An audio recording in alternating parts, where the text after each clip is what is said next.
What's going on, guys? Happy Tuesday. Welcome to another edition of Mean Streets, powered by FTN right here on Game Plus Network. Chris Meaney here with you. Always appreciate you guys hanging out at If Live on our FTN Network YouTube page. Smash the like button, doing us a solid. If you have any questions, any comments, by all means, leave them there. You listen on iTunes and Spotify. We do appreciate you reviewing, rating, and subscribing as we are getting closer and closer to the NFL season. It is indeed draft season here in fantasy football land, and we have a really strong guest. David Kluge is going to drop by. He also took part in the Scott Fish Bowl, and we have similar squads. We have an all-Philly stack: Jalen Hurts, A.J. Brown, DeVonta Smith. I know what you're thinking, meaning no more Philly talk. I'm not going to talk about my team. We're going to talk about Dave's squad, and he does some fantastic stuff for football guys. He can be found on the Twitter machine at Dave Kluge. So he's dropping by in just a little bit. I really just want to pick his brain on a bunch of things. I saw he just wrote an article about Davante Adams, and what does that mean for Aaron Rodgers, and what does it mean for Davante Adams with the Raiders and Derek Carr and company. We may get into that. Leonard Fournette, of course, is in the news.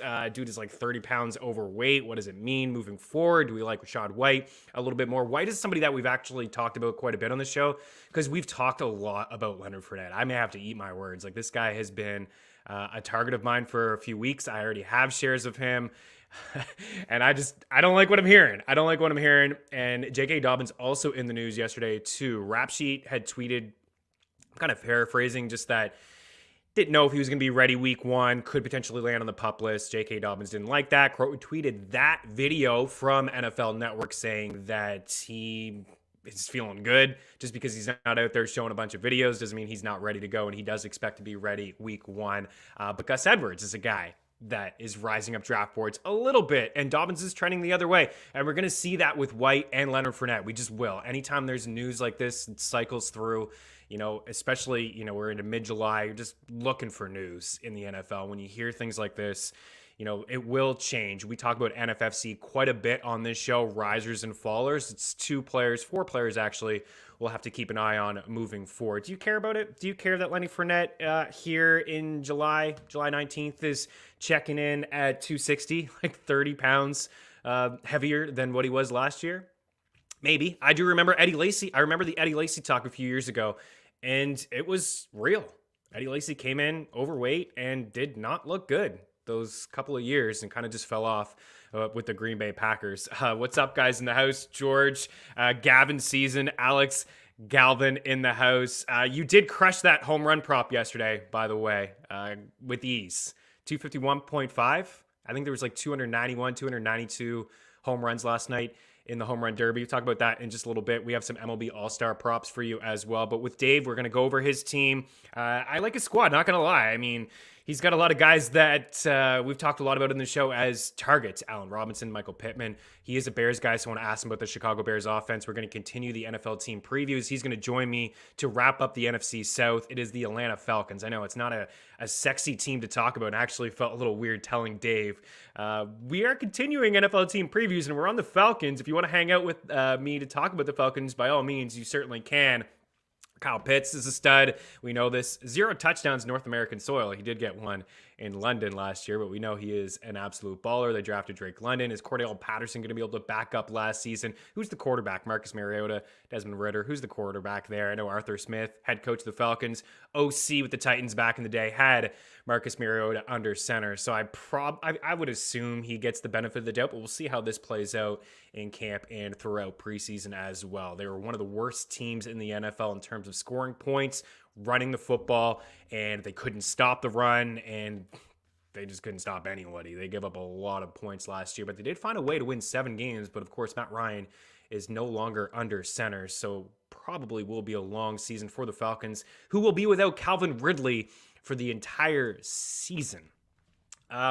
Also want to get his thoughts on a couple other things as well. We're going to continue the NFFC, rounds, targets. We're into round 10. We're getting deep now into like flyers, but round 10 is very interesting. You got a couple rookies that are getting drafted on average over the last 6 weeks in high stakes leagues, NFFC, and a couple in the sky. Moore, Garrett Wilson, Chris Olave.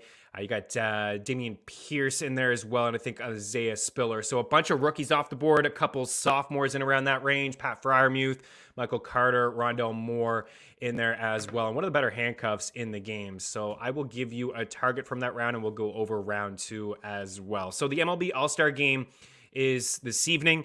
The National League slight favorites, 7.5 is the total. It seems pretty low, but for the last 5 All-Star games have gone under that number at 7.5. And the AL has dominated over the last 25 years. They've won 8 straight All-Star games. They've won 20 of the last 24. There's a tie sprinkled in there. The National League has only won 3 All-Star games since 1997. But again, they are favored here today. Of course, with the All-Star game happening at Dodger Stadium, Clayton Kershaw is going to start for the National League, and our guy Shane McClanahan for the American League. We're going to go over some long shot All-Star Game MVP odds, and we're going to dig deep. We're going to dig deep because it's the All-Star Game. Of course, people want to go with the guys that are starting that potentially could get 3 at-bats, maybe 2, but there's some really good players like Freddie Freeman at like 70-1 to win the award. I think like JD Martinez is hanging around 100-1 as well. I got it here right in front of me off to the left. Kyle Tucker, 75-1.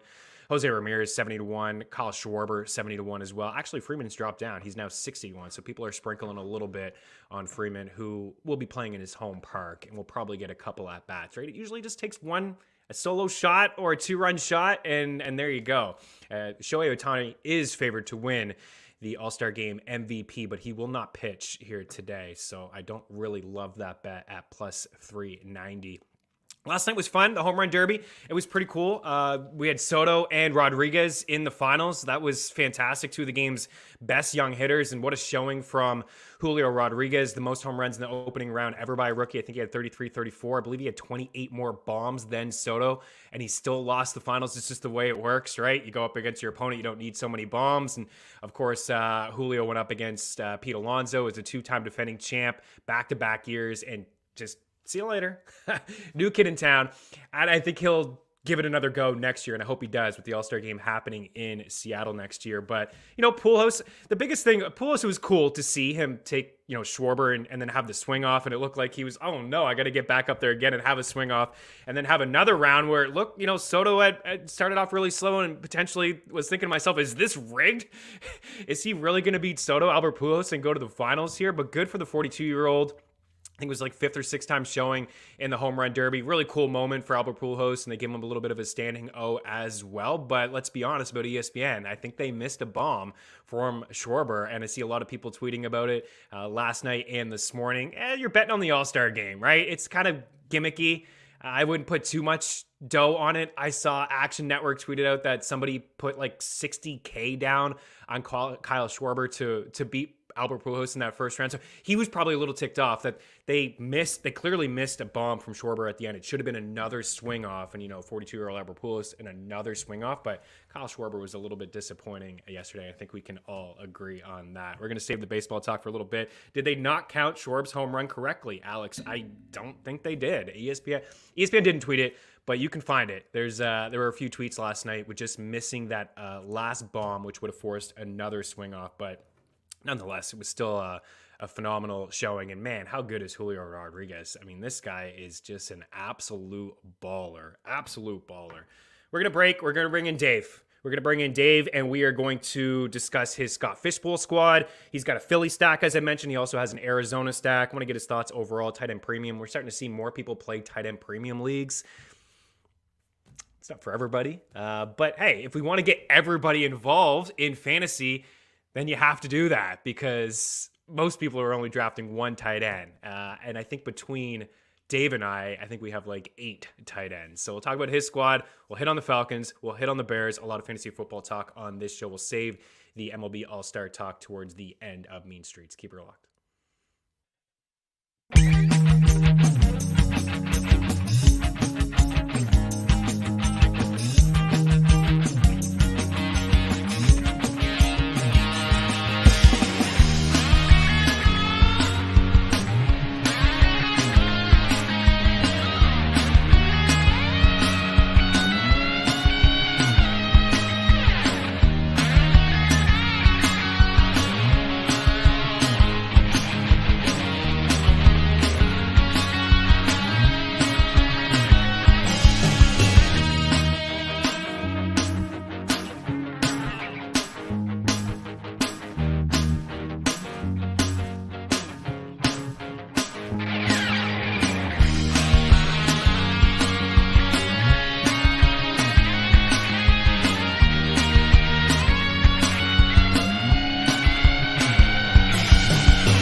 Welcome back to Mean Streets here live on a Game Plus Network. Chris Meaney here with you as we bring in Dave Kluge of Football Guys. We're going to talk a lot about fantasy football here over the next couple of weeks. Dave, it's been such a long time since we've been able to hook up again. Had you on the show last year. Dude, thought you were just fantastic. So appreciate you taking the time again to drop by here today. Welcome to the show, man. Yeah, thanks so much for having me. It was a blast last year. If I recall correctly, it was right around the same time where you were doing the team reports, and we did the Cleveland Browns last year. So excited to talk about the Falcons a little bit this year. It seems like we're just scraping the bottom of the barrel with the teams that we're covering. Dude, I feel bad about that. It's like I was almost embarrassed to tell you, like, I'm on the Falcons, but we could skip the Falcons and talk about a better team. But yeah, I mean, I guess it certainly is a downgrade from last year with Cleveland. They had higher expectations certainly than the Falcons do this year. With fantasy football, though, there's value to be found on every single team. I just came out with a series talking about the Houston Texans and how I feel like there's still fantasy football gold that can be found in Houston. Chicago Bears, I don't have them projected for more than 5 wins, but I think Justin Fields, Khalil Herbert, there's some guys there that have value as well. So that's what's fun about fantasy football. Even the bad teams are still going to have some fantasy football gold there. Absolutely. You're spot on. And I think you could take that philosophy from like all sports. If you play fantasy hockey, play fantasy basketball, I think I see it more in fantasy basketball. But the thing here with, the Falcons, when we get into them and the Bears, the Bears, I like their defense. I like some of their pieces, but the Falcons just have so many holes, right? This is a team that's going to give up a lot of points. You got to figure that they're going to be throwing the football a lot. That's going to benefit like Drake London, Kyle Pitts, some of these guys maybe out of the backfield catching passes. And I agree with you on the Texans, right? Like Cooks is a guy that just seems to, at the end of the year, you look at his numbers like, oh yeah, he had another productive season, but yet he doesn't get drafted as like a wide receiver 2, but he certainly has like that upside to be a strong wide receiver 2. So I agree with you. We'll hold on for a little bit for those teams. Before we bring up your Scott Fishbowl squad, which I really do like, man, quite a bit, I want to get your thoughts on your process through that draft. Just a couple players in the news. Leonard Fournette is in the news, of course. I think a few weeks ago you heard potentially that he was slightly overweight. Now, yesterday, it's like 30 pounds overweight. I think he's checking in around 260. I think he was like 227 last year. I'm not going to lie, Dave. Like this guy, I'm intrigued. I'm not as much anymore hearing this news. I don't know if maybe I'm looking into it too much. I'd like to get your thoughts. Obviously, we're here July 19th. Camp's opening up for rookies and things like that. There's still some time for Lenny to get into shape. He's not like he's ever been the fittest guy. He's been a big guy, even coming out of LSU. He was a big guy, dealt with some injuries as well. But, what I liked about him, was just the fact that the Bucs throw the football so much and they don't care. In terms of targets and catches per game, this guy was right up at the top. He missed a couple games, but we know he's the red zone guy. You know that Brady trusts him. They did draft a guy, Rashaad White, we can get into as well. But you hearing this news July 19th, if you're drafting here the next week or so, is Fournette an option for you? Was he ever an option for you? What does this news do? Does it move the needle at all for you?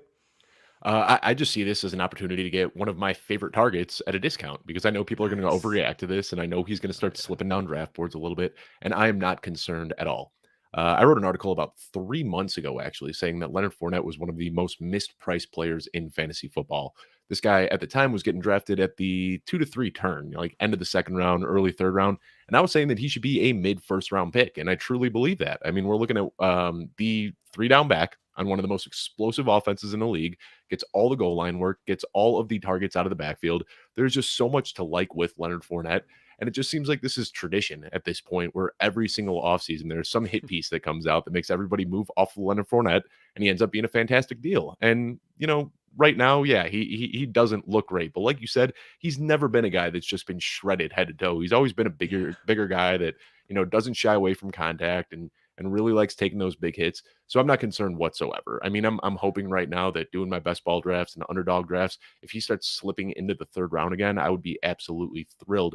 I've got him right now in my third tier of running back. So my valuation for Leonard Fournette is that he should be going somewhere between like pick 6 and 10 in a PPR draft. And if you can get him in the late second or early third, I think that's just a smash. We've still got almost 2 months until NFL season kicks off. He's a pro athlete. Chris, you and I are getting up there in age a little bit. I'm sure you can have the same thing. Once you hit 27, 28, it's a little bit harder to lose weight, but he's a pro athlete. He's got nutritionists. He's got personal trainers. He's going to be just fine week 1. I'm not concerned. We talked about that on the show yesterday. He's got the Meaney diet, or our graphics guy George Z. He's got that diet going on. But I mean, I agree with a lot of takes that you just said. I did an NFFC, best ball draft, it was a 10-teamer, but I took him at the end of the second, and like him and Aaron Jones are kind of just sitting there, and they're both guys that I feel like will catch a lot of balls. Like, for example, 4.9 receptions per game last year was number one. I mean, CMC was number one, really, but he missed some time, right? 5.2. But 6 targets per game was tied right there with Swift as well. And this is a team that just like pedaled to the metal, man. Like, that was it. Would you handcuff with White? Like, if you miss Fournette, is White now, like, as you see, you're spot on. You've been in this industry long enough. You're following it. You're so in tune that Fournette will drop. He just will with this. Like you said, maybe he drops into the third as RB 15 or so. Like, this is NFFC over the last 6 weeks on average. This is roughly RB 12, 20th overall. And then White here, RB 47, ADP 125. But there's a big range here with White of a min and a max. It's like people maybe don't believe in Fournette and they like White, or they just believe in Fournette and they don't want a piece of White. But I've seen him go, outside RB 50, 55, and now I feel like he is going to rise. But just touch on him for a second. Do you feel like you will have a share or two, maybe just in case Fournette doesn't get in top tip shape here? Yeah, well, I think Rashaad White is valued exactly where he should be. There's a lot of people out there speculating that Rashaad White is going to come in and cut into Leonard Fournette's workload. I don't think that is going to happen whatsoever. Looking at last year, the thing that really set Leonard Fournette apart from Ronald Jones and Giovanni Bernard and Keyshawn Vaughn were his abilities as a pass blocker.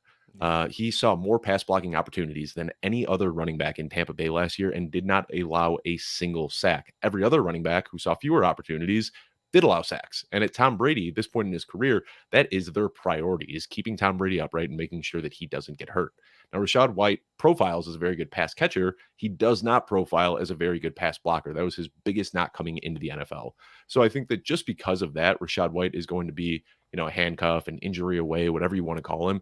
So because of that, I am going out and drafting him. And like I said, he is valued exactly where he should be. He's getting drafted immediately after Alexander Mattison. And if you're looking at Alexander Mattison as a high-end handcuff, that's exactly where you should have Rashaad White as well. So I'm not concerned that Rashaad White is going to come in as a rookie and take any meaningful touches away from Leonard Fournette.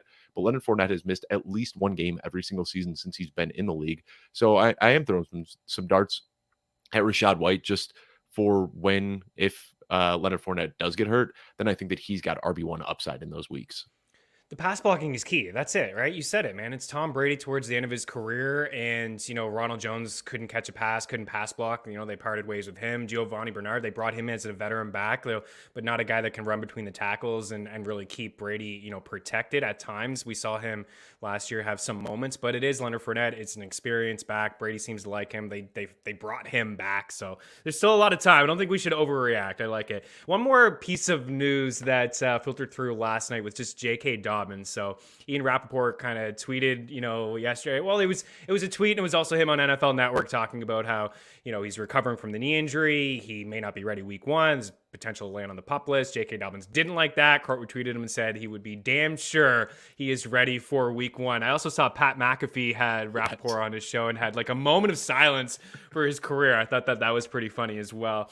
So Dobbins is interesting. We didn't see him at all last year. Not going to lie, I was in on him last year as a guy that I wanted to target, even though like Lamar steals a lot of the carries and Dobbins had a pretty decent rookie season, and really just down the stretch, I thought he was pretty good, man. Even with just getting like 10 or 12 carries and not catching a lot of balls into the backfield, he was pretty productive in that offense. Gus Edwards is also coming back from an injury. We can get into batting a little bit. Obviously, you drafted him in your Scott Fishbowl, but J.K. Dobbins, concerns, not just with this news, but overall, I think we need to see him on the football field before we feel comfortable drafting him around RB20, RB25. What do you think? Yeah, I'm a little bit off J.K. Dobbins, and not because of the talent. I mean, we saw what this guy did as a rookie, and it was down the stretch. He didn't have a full, complete rookie season, but what he was doing in those final 5 or 6 games was absolutely dominant, and he looked like This is a guy coming from the same running back class as DeAndre Swift and Jonathan Taylor. And you can argue that as a rookie, he looked more dominant than all of them. I mean, this guy was getting it done anywhere on the field. He was breaking tackles. He's got speed. He's got balance. He can do it, anywhere. He's a good pass catcher, even though they don't ask him to do that much in Baltimore. But this knee injury is concerning. And, an ACL tear isn't the death sentence that it used to be. Ever since Adrian Peterson came back and won MVP and, had one of his best seasons ever coming off an ACL tear, it's not something that I get too concerned about. But J.K. Dobbins was much more than just his ACL. I mean, he just completely shredded his knee. As soon as that injury happened, I heard some, fantasy doctors and physical therapists, whatever, speculating that this could be up to 15 months recovery. Wow. And then even once you're back to playing on the field, very rarely do we see somebody playing at 100%. It takes them some time to get up to speed. So J.K. Dobbins is a guy, if I'm drafting him, I'm really not expecting much at the beginning of the season. Whether he plays week 1 or week 2 or week 3, even if he does, I'm probably not going to be comfortable starting him until I see him playing, a few weeks. So he's somebody that I haven't really been drafting too aggressively unless he really slides, where that does happen, where a lot of people have similar concerns. And I've been in some drafts where he makes it into the 5th round. And I'm like, well, I'll take the chance here. But I'm definitely concerned. And also, him kind of clapping back at Rappaport and saying, oh, I'll be out there week 1. I like that, because as an athlete, he needs to have that mindset. He doesn't want to say like, yeah, this recovery isn't going well and I might not be ready for this season. So I think that he did what you'd expect a player to do and say, no, I'll be out there. But I don't think you can really read too much into him clapping back at Rappaport. Rappaport's got good sources. And if his sources are saying that he might not be ready for week 1, I'm buying into that. Yeah, I agree, actually. And Rappaport sometimes, like, it's hit or miss. It's a tough job, right? I mean, he has sources, like you say. I mean, he's some of it may be pure speculation, but like you said, man, I saw those reports from doctors as well. Like 15 months, like that's pretty significant. It's just too rich for me. Like if he falls to the 5th, sure, I agree with you. Take a shot. You're drafting best ball. It's a little bit different, right? You're shooting for upside, but that's a pick to me. Like if he's your RB2 or you're hammering wide receivers early and he's your RB1, I think you're just setting yourself up for maybe potentially some trouble for sure. I want to keep the balance of the show, Dave. So going to do a quick break. Hang tight if you don't mind, and then we will talk about your Scott Fishbowl squad, and also want to get into the Bears along with the Falcons as well. Since you're here and you got some Bears behind you, I do want to get into Chicago. I think there's reason to be excited, right? Just new management, new coaching staff. I think that alone deserves a little bit of excitement for the Bears and Chicago Nation. So hang tight, Dave, and you guys as well. We'll be back in a couple.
Chris Meaney and David Kluge of Football Guys here with you this afternoon. Appreciate you guys hanging out with us. We're going to talk about Dave's Scott Fishbowl squad. We're not going to chat about mine at all. I know you guys are sick of hearing about my squad, but there's some similarities here with this team, Dave. So, Tyler, let's bring up this this squad as you see the three quarterbacks. You started with Kyler at pick 9. You went Jalen Hurts.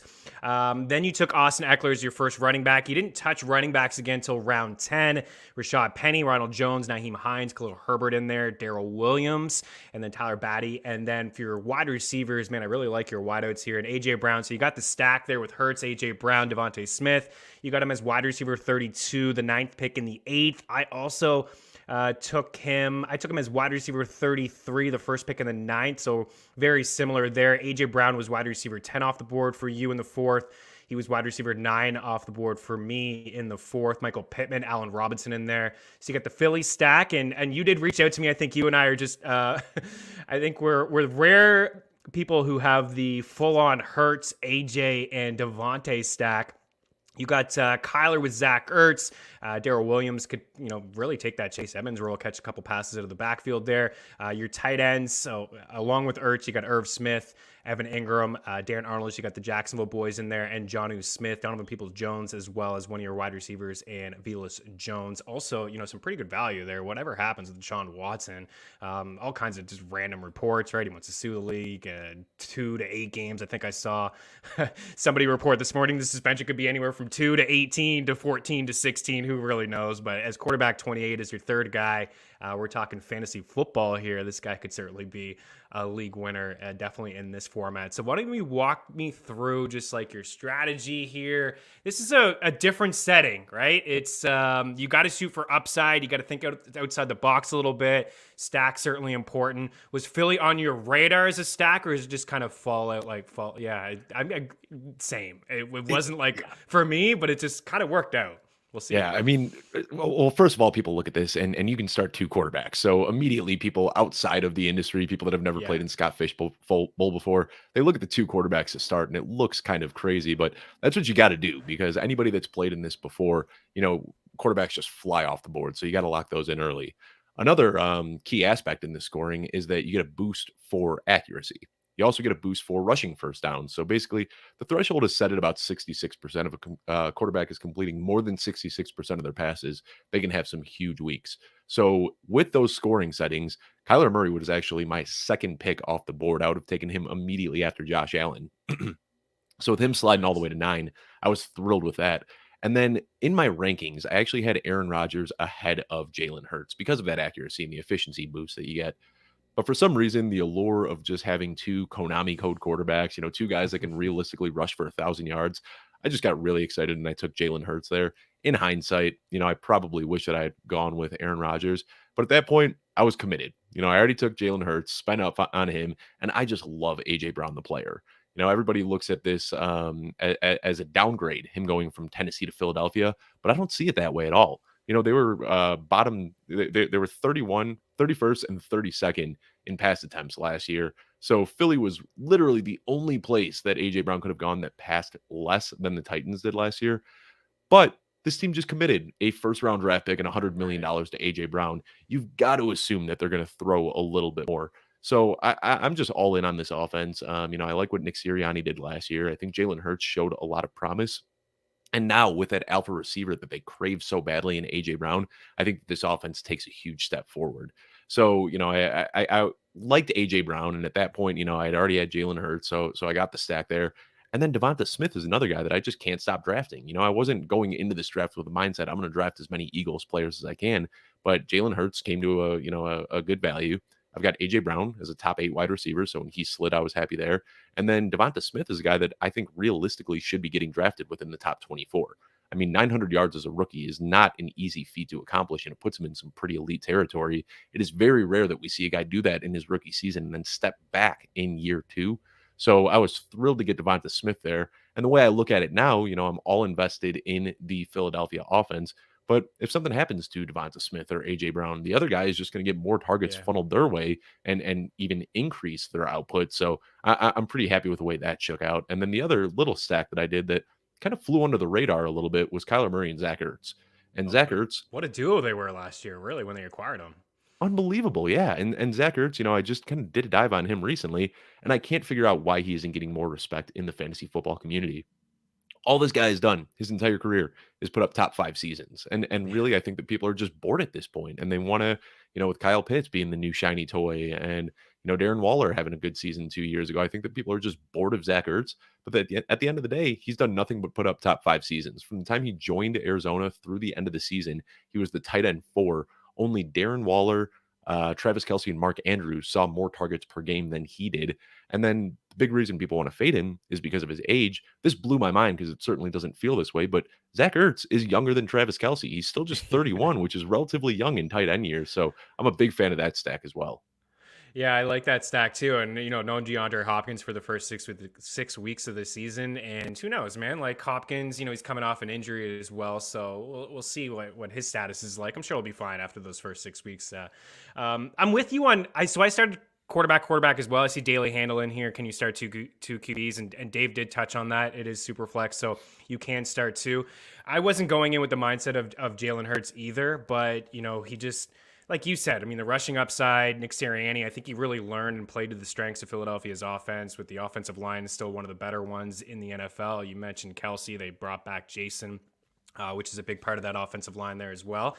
And man, DeVonta Smith, he's really interesting to me because you said it. He had 900 yards as a rookie, and he faced top coverage all the time. They had nobody else really to help him out. Like, they had Ertz and they had Goddard, and they were kind of getting in the way of each other. Then they traded Ertz, and then Goddard actually missed a little bit of time. And it was just like, I saw a lot of doubles on DeVonta. I saw a lot of top corners on him. And you got to think the attention is going to be on that alpha and A.J. Brown. So DeVonta is a really nice, crisp route runner. He could be wide open quite a bit if Jalen Hurts does look his way. I was a little concerned with Hurts, and just I like what you said, the extra points there for the rushing first down, and now you add an alpha in there. Not the most accurate quarterback, but okay at times. And then I had to double it up with me. So I went quarterback as well with Russell Wilson, who we do know is an accurate quarterback. So hopefully that can even things out just a little bit for me as well. So there is a couple other pieces I wanted to talk about on this team. Rashaad Penny is really interesting to me. You got him as RB31, a 9th pick in the 10th round. They drafted Kenneth Walker. Rashaad Penny was just like a league winner last year, man. Like towards the end of the season, he was just absolute one of the better backs in football over the last 4 or 5 weeks of the season. We really saw why Seattle drafted him in the first round a few years ago. Unfortunately, health has been an issue with him. They declined his option before he went off, and they decided, of course, man, this is the guy that we expected to see, and then they picked him up. But they did draft Walker, as I mentioned, as the second running back off the board. I feel like it's Penny's job to start. Do you think that this is a split? How do you think this plays out in Seattle? Yeah, I do think that it's Penny's job to start. I mean, we saw this when Rashaad Penny was drafted in the first round, and they had Chris Carson, a fifth rounder, who had already established himself as a pretty good running back, and they didn't immediately hand the job to Rashaad Penny, even though he had a first round price tag. So I certainly don't think that they're just going to give the job to Kenneth Walker either. And this is what we wanted to see from Rashaad Penny since he got drafted. I mean, we know he's a phenomenal runner, and it's just been injuries that have plagued him his entire career. So getting him at the value that he's going, that's just because 3.5 years of injuries are just baked into the mind of fantasy managers that have been burned by Rashaad Penny year after year after year. But what I want to point out is, even though I went with Rashaad Penny as my RB2, what I really did was kind of an RB2 by committee approach here. So, being in best ball mode and drafting a ton of best ball teams right now, I really went with the hero RB approach, where I drafted Austin Eckler. And then, as much as I do like Penny, these are pure upside swings. So in addition to Rashaad Penny, I also drafted Nyheim Hines and Ronald Jones and Darrell Williams and Khalil Herbert and Tyler Batty and a bunch of other guys that have really high upside. So it's not that I'm necessarily counting on Rashaad Penny to hit, because I do have other options there. It's a pure upside play where if he's able to stay healthy and maintain the role. I mean, we just saw this Seattle beat reporter came out 2 or 3 days ago and said that he expects 20 touches per game for Rashaad Penny. So if that happens, great. But if it doesn't, I've got some other options that I can fall back on for that RB2 slot. Yeah, you do. And I saw that report as well. I mean, I hope that Penny can stay healthy, right? Even though they drafted Walker, it could be, could be a split. But like we talked about, I think Penny was a good comparison too with Chris Carson. But I think Penny would probably start that way. And even Ronald Jones, right? I think there's some people on the show who actually like Ronald Jones. We laugh and we joke about Ronald Jones, but like in KC, right? Like, come on, there's upside here inside this offense, and maybe a new fresh start for him. One more break, Dave. I said 2 segments with you. I lied. Got to keep you for one more, dude. Got to pace out the the show. I do want to touch on Allen Robinson, who's a former Bear who you know very closely. We can transition from that into Chicago and then round out with the Falcons. So one more segment here with Dave. Keep her locked.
Talking to Dave Kluge of Football Guys. Dave Kluge on the Twitter machine here on Game Plus Network. Want to bring up your team one more time, Dave, and just get your thoughts on Allen Robinson. Not a lot of time to get into Michael Pittman. He's a stud. You obviously like him. I don't know how much higher his ceiling can be. I mean, people want to say breakout. I think he broke out last year, but certainly an upgrade at the quarterback position with Matt Ryan. He's just an absolute baller. But I do want to get your thoughts on just Allen Robinson. So a guy that you've seen closely over the past couple of seasons. I mean, if we write off last year, the 2 years prior, he was back-to-back top 10 tight ends, or top 10 wide receiver rather. Now he goes to a situation, let's be real and honest. I mean, definitely the best quarterback he's ever played with, Matthew Stafford, best play caller in Sean McVay. Doesn't have to be the alpha there with Cooper Kupp getting a lot of attention on the other side. The offense is good. The division, is a little bit weaker. The conference is certainly weak there as well. So Allen Robinson, you're in on the bounce back. I certainly am, but it seems to be a split in the fantasy community. People are like, no, I'm not doing Allen Robinson, but I'm seeing him spike up a little bit. Wide receiver 24, ADP 52 over the last 6 weeks. 2 months ago, for an example, he was around wide receiver 28, wide receiver 29. You do see the note there on the right, averaged a career low 5.5 targets and 3.1 catches. But there was a lot that just went wrong in Chicago last year. So you are in on the bounce back. Can he get anywhere close to those two elite years in Chicago? Yeah, absolutely. I mean, I'm all in. When I first shared my first round of rankings back in April, my redraft rankings, I had Allen Robinson in as my wide receiver 12, and Twitter wanted to draw and quarter me for throwing him inside that top 12. No they were doubt. not having it at all. But really, this is one of those situations, we focus so much on numbers in fantasy football and trying to project what players are going to do. But sometimes you just got to look behind the numbers and just look right down narrative street. And that's what I'm doing with Allen Robinson. So I actually kind of projected a down year for him in August, because we got these reports out of Chicago last year that Allen Robinson wasn't taking any second team reps. Justin Fields wasn't taking any first team reps. So what you've got is Allen Robinson at this stage in his career. He's not a guy that's going to be wide open on an island. He uses his size and he uses his physicality to make contested catches, and that's where he really excels. So it makes sense that a guy like Andy Dalton, who built a career off of throwing contested balls to AJ Green. He had the offseason to work with Allen Robinson and kind of build up a little bit of chemistry and trust in him and throw those contested balls to him. Justin Fields didn't get any offseason reps, so of course he's not going to look his way. And if you look at week 1 when Andy Dalton was healthy, Allen Robinson drew a 29% target share, which is elite. He saw 11 targets in that game, did exactly what you'd expect. And then week 2, Andy Dalton gets hurt, Justin Fields steps in, and his production fell off a cliff. In addition to not having the chemistry with Justin Fields, he also had these contract tensions that had been looming for years. If you remember, Allen Robinson wanted the big contract. He wanted to stay in Chicago. Chicago slapped a franchise tag on him while they were whining and dining Kenny Golladay, trying to sign him to a long-term deal. So Allen Robinson was frustrated with the team. Then he picks up a midseason injury. And at that point, I mean, it was just spiraling out of control. It was a terrible culmination of events for Allen Robinson. But like you said, he is now playing with the best quarterback that he's ever played with. He's on a team that has supported a very viable wide receiver 2 fantasy option for years. Robert Woods, before he tore his ACL last year, was the wide receiver 12. He was putting up top 10 numbers, or top 12 numbers, even when Cooper Kupp was killing it. And then Odell Beckham showed up after being written off as dust in Cleveland. He shows up midseason, and he's putting up middling wide receiver 2 numbers. So this team passes enough that there is going to be enough meat on the bone for Allen Robinson. Every year this guy's been healthy. He has drawn a minimum 150 targets, put up a minimum 1,000 yards. And now with him being the biggest option in the passing game, he's going to see end zone targets as well. So it wouldn't shock me one bit to see a 1,200-yard season with 10 to 12 touchdowns from Allen Robinson. I think 8 might be the floor. Yeah, I think he could certainly get to double-digit touchdowns. And I was going to say OBJ, like, it's a perfect example. Like, how great was Odell Beckham Jr. in that offense as the number 2? I think people should get excited about Allen Robinson. I just forget last year. You said it all, right? Playing with that injury and wanting that contract and then saying, you know what, screw this. I'm not going to go and go balls to the wall if these guys are not going to pay me. And, you know, I think so far, without him touching the field yet with the Rams, I think it's a decision that's going to work out for him pretty good. Let's transition into those Bears. You mentioned Justin Fields. So Justin Fields, to me, I think is just so interesting from a fantasy standpoint. We touched earlier in the last block about, you know, rushing quarterbacks. But for me, as a guy not getting the same sort of respect as Trey Lance, like Trey Lance, we haven't really seen him yet. Of course, he's got better weapons in the offense, maybe a better play caller, but he's getting drafted as like people are comfortable leaving their draft as him being the quarterback 1 on their team in a standard 12-team format. The same can't be said for Justin Fields. Tyler, if you have it, yeah, look at this. Quarterback 17, ADP 127. I mean, he averaged 56 rushing yards per game over his last 5. He had at least 35 rushing yards per game in 4, 5, 6 of his final 7 games. And I know you remember the first game where they rolled him out against Cleveland. And this is why I feel like there's reason to be just excited and optimism for this, just a change in guard. You remember when they played Cleveland and they rolled him out as quarterback with like no motion, no design runs? Like Nagy could not play to this guy's strength at all. And then we started to see the upside and what he could do with his legs. Are you in on Fields? Do you think he's a strong quarterback too? Mooney obviously is going to be a guy that gets a lot of targets. Kmet had no touchdowns last year. One of 2 players, 60 grabs and no touchdowns. You got to feel like there's going to be some touchdowns in his future as well. Potential breakout season. I know a lot of people are in on him. Just talk to me for a minute about this Bears squad. You also had Velus Jones. And I want to throw Brian Pringle at you because he's a guy that I think is worth his shot too. I took him in the Scott Fish Bowl as wide receiver 82. I'm like, all right, why not? Yeah, so I want to preface this by saying I'm like the eternal pessimist when it comes to being a Bears fan. I'm not somebody that just blindly hypes up Bears players. It's not my MO at all. I'm fading David Montgomery at his cost this year. I'm not crazy about Darnell Mooney at his cost, but Justin Fields is one of my favorite guys to draft. And maybe I'm being a little bit blinded by homerism, but I think that I'm pretty objective when it comes to my analysis. And what I see is Justin Fields has so much potential. I mean, his upside is through the roof. And you already talked about Trey Lance a little bit. I think that juxtaposition next to Trey Lance is why Justin Fields is such a value this year. Last year, Jalen Hurts was getting drafted in the same exact spot that Trey Lance is this year. And fantasy managers have become pretty savvy to looking at these year 2 quarterbacks with rushing upside. They take big steps forward. We saw it with Jalen Hurts last year. We saw it with Kyler Murray, Josh Allen, Lamar Jackson, Patrick Mahomes, where these guys step up and they can use the rushing upside and their big arms to put up big fantasy numbers. And I think that the reason Justin Fields is a discount is because of Trey Lance, because he objectively has a better scheme that he's playing in. He's got better weapons that he's playing with. But again, back to what I said last year, how is Justin Fields' situation any worse than what Jalen Hurts had last year when he had his breakout season. Jalen Hurts didn't have a lot of great weapons around him. He had a new head coach that a lot of people were kind of concerned about and still went out and smashed. And I think that we can see that with Justin Fields as well. You already talked about it, how as the season progressed, he started to look a little bit better. He had 10 total games last year where he played 65% or more of the team snaps. In those first 6 games, he was terrible. But if you recall, he wasn't supposed to start early in the season. He was going to benefit from sitting on the bench and developing behind Andy Dalton. He got pushed out midway through week 2 when Andy Dalton hurt his ankle, and he was terrible for those first few weeks. But if you look at the final 4 games that he started and finished with at least 65% of the snaps, he averaged 64 rushing yards per game, which over a full season would be over 800 yards, which is fantastic production on the ground. His completion percentage went up. He averaged 244 passing yards per game. And it's a small sample size, but if you take those 4 games and extrapolate them over a 17-game season, it would have been good enough to be the QB5 last year. So we're looking at a sky-high ceiling for Justin Fields. And I think the only reason he's a discount is because the fantasy community has become so enamored with Trey Lance.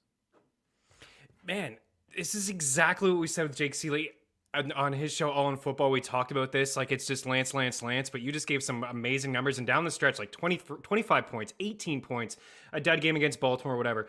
18 points after that, 19, 16 fantasy points. He did get hurt. He left. Yeah, he only had 11 attempts in that game. So, I mean, yeah, the rushing floor is there. And you just gave the numbers. Our free prop shop over at ftmbets.com. BetMGM has him at 499 rushing yards as a season-long prop. Slam the over. FanDuel has 525, DK has 525, PointsBet has 575. So there's a wide range there. That's why the prop shop's so cool. Save yourself a little bit of time. But the 499 at BetMGM at minus 115, you may not get that for long. Because you just averaged 420 in half a season last year. Exactly. Can you believe it? We ran too long. We're not even going to get to the Falcons, dude. We're not even going to get to them. I apologize. I know you probably had some notes up in there as well. I know that you're draft Kyle Pitts. That's all you need to know. Just go out and draft Kyle Pitts, and you'll be happy. What can we say? Just quickly, yes or no? Cordero Patterson, yes or no? I agree. I hate chasing guys who are like big waiver wire pickups, like Myles Gaskin. I think about Gaskin a couple years ago, and then he just like turned out to be a bust. I think Algier could be okay as like the goal line back there. I think he could as a late round flyer in there, but it's really just Pitts. And that's it. Dude, fantastic stuff. I apologize for not getting to the Falcons. I'm sure at the end of the day, you're all right with it. Check out Dave Kluge on the Twitter machine. Great content over at Football Guys. A really good follow on the Twitter machine. Let's do this again soon, man. Good luck to your Bears. Good luck with all the rest of your drafts as well. And we will keep things going here on Mean Streets. We're going to hit up the All-Star Game props, and we have another football segment here for you as well. So don't go anywhere. Cheers, Dave. Thanks for having me, Chris.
Welcome back in, man. I really wish I had more time with Dave. We just got chatting about different things. No disrespect to the Falcons fans, but we'll do Atlanta tomorrow. We'll preview the Atlanta Falcons. There was a couple more things I wanted to talk to him about. He said he didn't love the price on Darnell Mooney. I thought that was interesting. I think I'm okay with Mooney. I really am in on Cole Kmet. I am, and I know that the whole fantasy community is as well, but I just think this is it, man. Year 3 breakout tight end. No Jimmy Graham. I just like top 12 among tight ends and targets and yards and catches. He just didn't have the touchdowns. If he had a couple more, if he finishes as like a top 10 tight end with Dawson Knox, like I think he got more work than Knox, and just Knox got the touchdowns. It's a better offense. It's a fine line. I certainly am in on Cole Kmet, and I love what he said about Justin Fields. 499 rushing yards, guys. Like that's a prop that I think I almost choked up there thinking about it. I think that he will smash. Absolutely. Tyler A says Rojo will turn out to be this year's James Conner. Yeah, interesting. What were we thinking here? Double-digit touchdowns for him inside that offense? Potentially. It could certainly happen. Maybe, Tyler, you don't believe in CEH, and I could understand why potentially you wouldn't believe in CEH. So just take a look here at NFFC leagues. Round 10, we've been rolling through this now for quite some time. So these are the guys on average getting drafted in round 10. Chase Claypool, a pretty spectacular value here for a guy who thinks he's the third best wide receiver in football. You see the rookie run here, Chris Olave, Garrett Wilson, Sky Moore. I just mentioned Dawson Knox. I think he's just due for some regression. I just don't think he's going to be able to be a touchdown machine like he was last year. I'm just kind of out on him. Michael Carter, you kind of got to pour one out, right? When they draft Breece Hall, like how much usage is Carter going to get? Maybe just a third down guy, and Hall can catch too. So, tough go for Carter. You got Isaiah Spiller, who I do believe is interesting as well. Austin Eckler's been telling the organization, get me a running back, kind of scale back a little bit, want to keep fresh. I think Eckler's touches will go down overall a little bit, but not totally into Spiller. I love Madison as he's one of the better handcuffs in the game. Absolutely. There's no question about it. When there's no Dalvin Cook, and Dalvin Cook hasn't played a full season in his NFL career yet, Madison's been a guy that we all rank in the industry as a top 10 running back, top 5. He can catch. He's going to get a lot of work out of the backfield as well, but I do believe, it would take an injury for Madison. It's just, I know it's a new coaching regime there. Maybe they go into like a 70-30 split, but if for the most part it's whenever Cook's healthy, he's the guy. Pat Freiermuth, I just don't really feel like I'm in on the Steelers offense. Damian Pierce, I think, is interesting. An opportunity there for him to be the guy in Houston. Marlon Mack, Rex Burkhead. There's certainly, I'm interested in him. Rondale Moore could be interesting to start the season as well. AJ Green a little bit older, and we know that Hopkins is not going to be there for the first 6 games of the season. I will say this, I'd like more over Olave and Wilson. Just give me that upside in the quarterback, with Mahomes and Andy Reid in that offense. And I do like Damian Pierce here, but my target is Tyler Boyd. I just think he's a little bit undervalued here. Last season was a bit of a drop off. Of course, they got Chase. They got Chase on the squad, so we saw the targets and the catches and the yards come down a little bit. Only 19% of the target share, 19% air yards. Those are free tools over at ftndaily.com. The ADOT's not high, but among slot receivers, he had the third most yards among out of the slot last year. Not a big red zone target guy, but you see where he finished last year. Wide receiver 31, 11.5 fantasy points per game on a full point setting. He's going as wide receiver 52. I just think that's really good value as a guy who could be your 4th wide receiver, maybe your 5th wide receiver. And take a look at the note on the right. Wide receiver 21 from week 11 to 17. He averaged 4.1 catches, 59.8 yards, and 12.9 fantasy points per game from a full point setting. I think he is a terrific value in round 10, whether it's a high stake league or, just your straight up standard Yahoo, ESPN, Fantrax, whatever it may be. One more segment here to wrap up the show. Talk a little MLB All-Star MVP odds next on Mean Streets.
The MLB All-Star Game is happening this evening. Don't really have a lot of time to get into this. My apologies. Always short for time in this final segment. I love you, Anthem Sports Entertainment. I love you guys. So the NL slight favorites here, the total at 7.5. I mentioned that they have won 8 straight, or the American League rather has won 8 straight in 20 of the last 24. Just 3 W's for the NL since 1997. The AL does hold the advantage, 46 wins to 43 all time. The under is hitting 4 of the last 5. I know it's a low, just a low number, really at 7.5, but it has been under and for the last 5. I feel like that's a trend that will continue. I'm on the American League as well. I just feel like I just really, really like their bats. Let's transition in just the All-Star MVP odds here quickly. So on this board, Devers really stands out at 25-1. Acuna Jr. stands out at 30-1. Pete Alonso stands out at 35-1 as well. If you're looking to top the board, I would just consider maybe Vlad or Stanton. Just look for power guys, power bats that maybe could go deep, but a 2-run shot or something could be enough to win the MVP. And then long shots here. I think if you really want to have some fun, it is kind of gimmicky.